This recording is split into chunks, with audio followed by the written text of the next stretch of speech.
Hello everyone. In this class, we are going to talk about the book, the functional art, and we are going to focus on the second chapter, cognition. Okay, this chapter actually starts to teach us to see human being, this species, as a machine. And the goal is to know better of this machine and make use of this machine. You may feel that sounds scary. Yeah, I feel so. But I feel very proud that we are thinking this way because we can solve problems for human being as a species using such will and such knowledge. Okay, let's start. I'm going to use the online book. Okay, my online book come out. Oops, the function art. Okay, we are going to use the online book and then my little notes together for this little lecture. Okay, so we are at here, part 2, cognition. I encourage you to read the book, enjoy the book on your side yourself, but feel free to listen to this short video to get an idea quickly of the book. Okay, so this chapter starts with the this part actually start with the chapter 5, the eye and the visual brain, and then it continue talk about visualizing for the mind and images in the head. Okay, so we are going to start with this first part, the eye and the visual brain.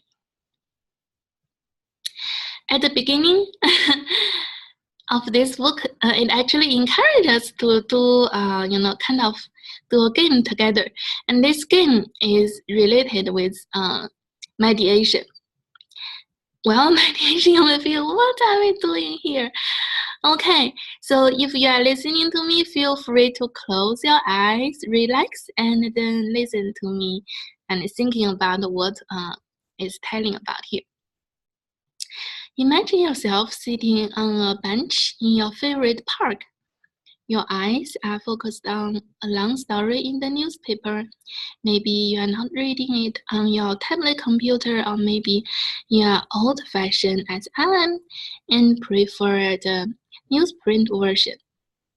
No matter either way, the world around you blurs and becomes unimportant. The storyline flows, you feel enthralled.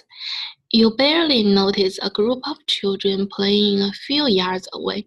Your mind is off and wandering in a better place, chasing fleeting words.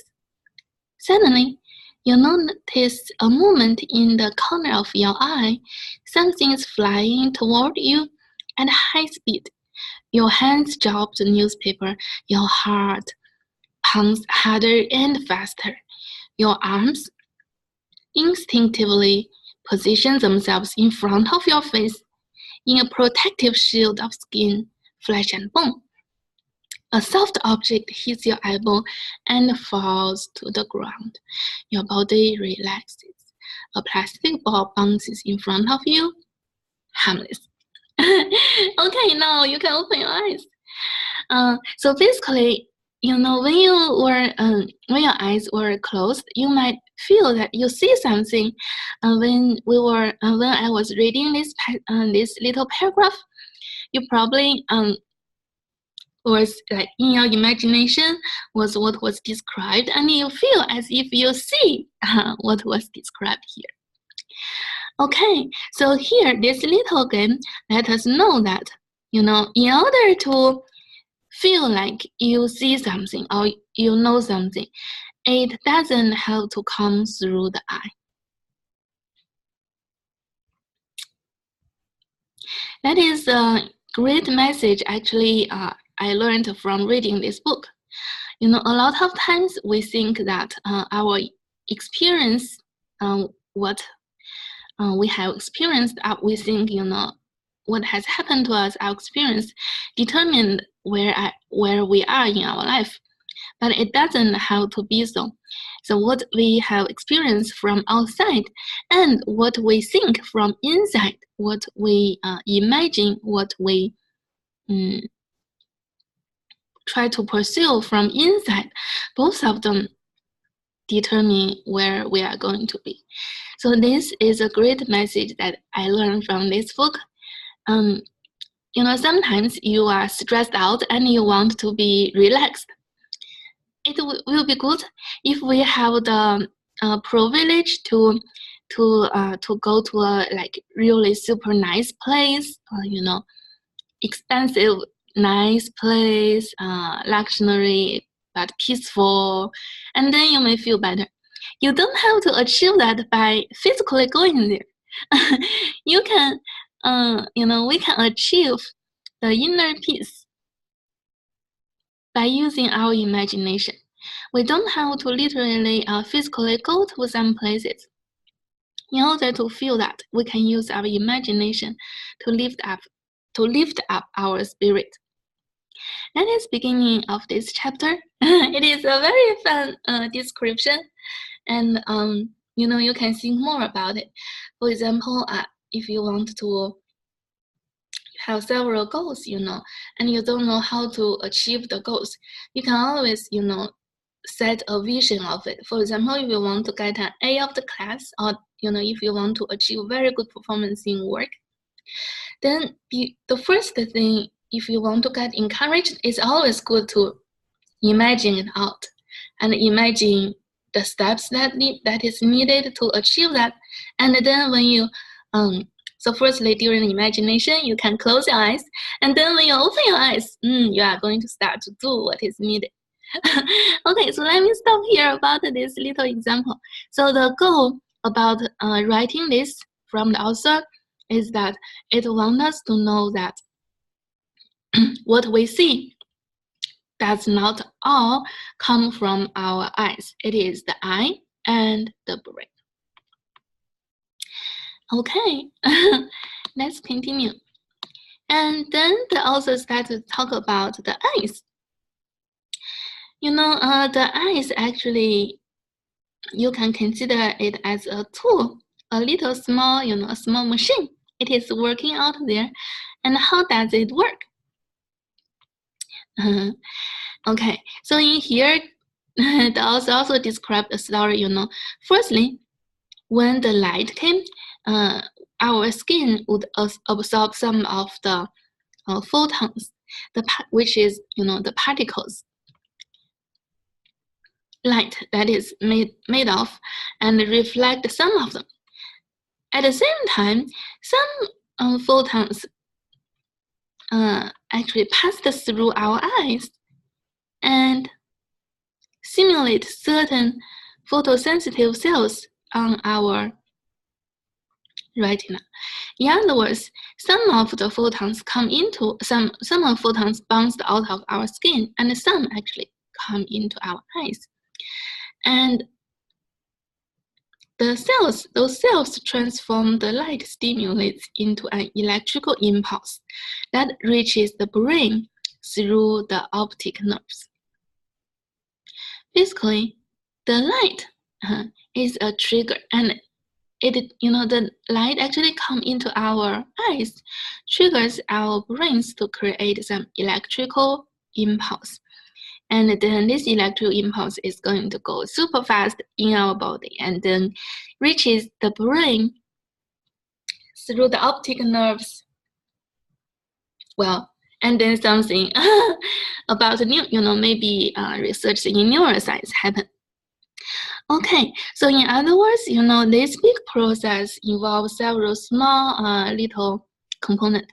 The first is that, you know, our eye, which is like a physical tool of our body machine, actually receive part of the light, and then, you know, at this location of our body, this tool is going to transmit the electrical pulse, you know, into our brain. So the eyes, the nerves are connected to our brain.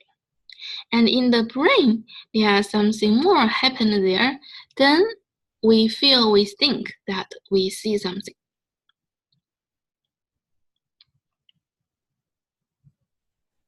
And our brain, it is not, in here it mentions it's not a hard drive.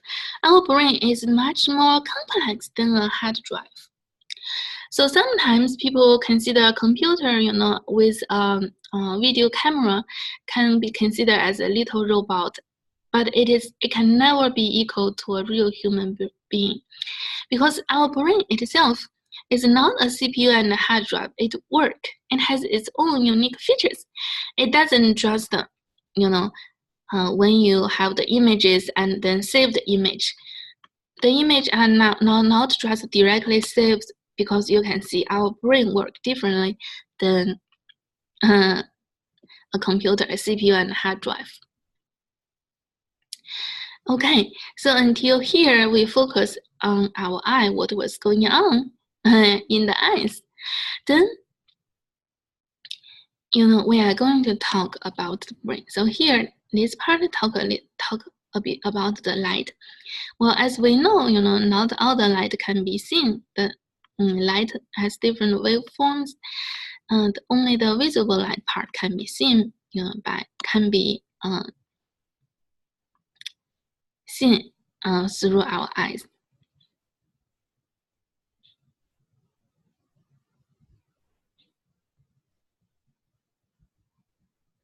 Okay, and in this picture, it shows about our eye as, isn't it a tool? It's a small machine. Okay, let's continue. So basically, that is how the eyes are working. Then from here, we are going to talk about, our eyes. When it is working, it doesn't work exactly like a video camera. And also, it doesn't work like a 360 camera. Okay, firstly, when our eye is trying to get some images, so our vision, some of the time we think we see a 180 degree angle in front of us, but that is not true. So that is how the eye is working. We feel that we can see only images of one side. We don't know what is going on at our back. But well, actually how the eye is working is illustrated here. But definitely, we don't see all angles. So our eyes cannot be equal to a 360 degree video camera. So that is the first thing we want to talk about. So first, our eyes doesn't capture all the images around us. Secondly, when our eyes are fixed on one image, it even doesn't equally copy all the pixels on this image. When our eyes are looking at this image, it kind of focus on, for this image, it focuses on the eyes and the mouth more than potential other locations. This is, created through research. So basically, it shows how, what our eyes are mostly, our vision are mostly attracted to. And moreover, our eyes, if we are looking at a big picture, just like the one, up there, it actually focuses on small parts. It looks like here, this part, this part, this part. Our eyes doesn't scan, as pixels on this computer. So in other words, our eyes has its own way of functionality. It is not, the functionality is out there, but it's not the same as how the computer is working. Okay, so the features of our eyes, what are the special features? Firstly, it focuses on some part of the images, some features on the image. Secondly, it is more attracted to something that is moving. Okay, so on your table there are something, in front of you there might be something, but if it is not move, you may not pay a lot of attention. But if it start to move, you may start to pay more attention. Same here, if these people want to draw something that is changing the shape, it is always good to draw this how it is changing the shape from beginning to the end, and our eyes are going to focus on the part that has a difference. This example actually mentions, we are going to focus on the image difference. So if you want to have an illustration about, how to fold this thing to make it from the first step to this step, it is good to put it at the side, at the last picture, so we do not get confused by looking at the text instead of the changing form of the object. Okay, so the previous part talk about the feature of the eye. The eye as a tool of our body, is part of this big machine. It has its own features, It focuses on little part of the images as features, and also it focuses on things that are moving. It is more focused on things that are moving. At the same time, the vision came not only from the eyes. A lot of them, what we drive as the conclusions, what we recognize, is depend partly on the eye and partly on the brain. Okay, so look at these three images. What do you see? Well, you will feel here there are two squares, and here you may feel there is a white square over 4 circles, and this one, a white triangle and a black triangle. Okay. Well, so, but if we start to think about another question, is there really a rectangle there, and then there are the, are there truly a rectangle there? Or are there truly a square there? Well, so basically, if we talk about even whether there is a circle, if you think twice looking at this image, on the image there isn't actually. But why we feel there seems to be? That is a good question. So this answer actually we draw from the cooperation of the eye and the brain. When we see such an image, our brain would tell, there is one rectangle there and another rectangle. So it is the brain that is involving in working involving in the work that the eyes are doing.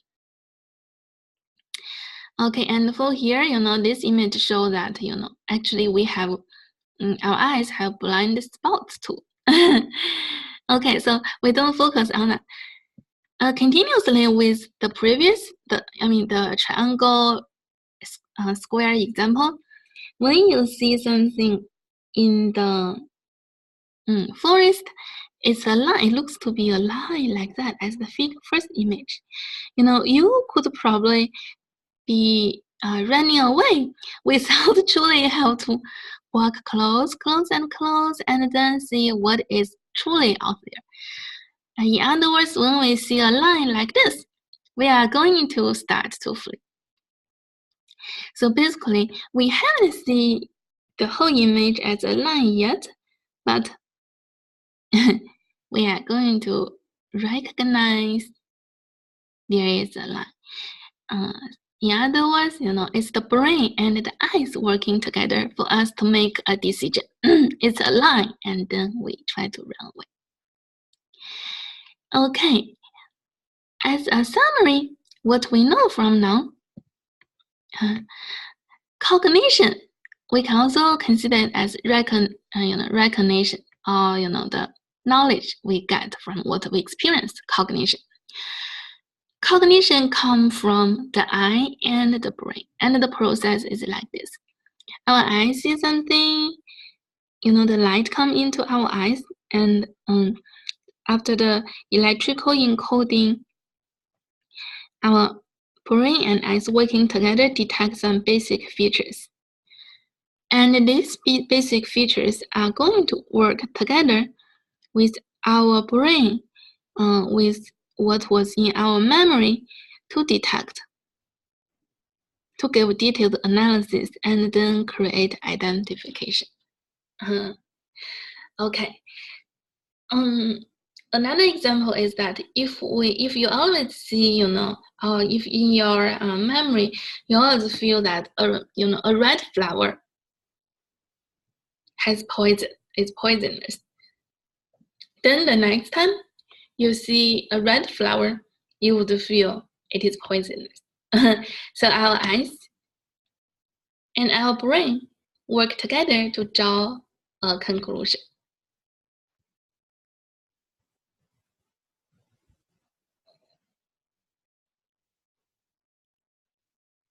Okay, I really like this little part because when I see human beings really care about ourselves, care about each other, human being care about human being, I feel we really have hope for the future.